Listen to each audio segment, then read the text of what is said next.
Most leaders make one critical error when they are trying to implement cultural change with their team, but after this video, you're not going to be one of them.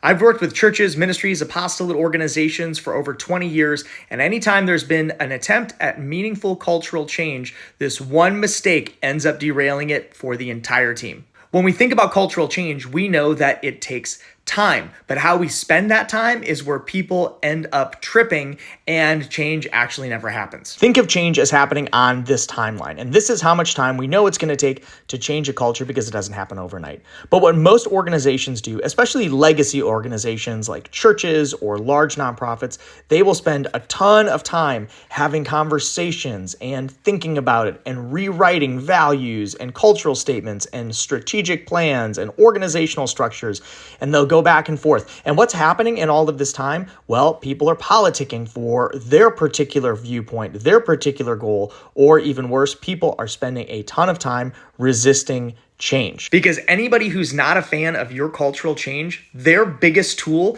is time. They know if they just wait it out that ultimately you're probably going to get bored or you're going to lose steam or energy, and they're not going to have to change at all. Instead, you need to do this. You need to make decisions about who you want to be and what you want your culture to be quickly. We want to make decisions at this point, and all of the rest of this time is spent implementing. Because do you see what happens up here? If we take all of this time to make decisions and we go back and forth, we don't have really any time to implement the change, and people will just give up and run out of energy.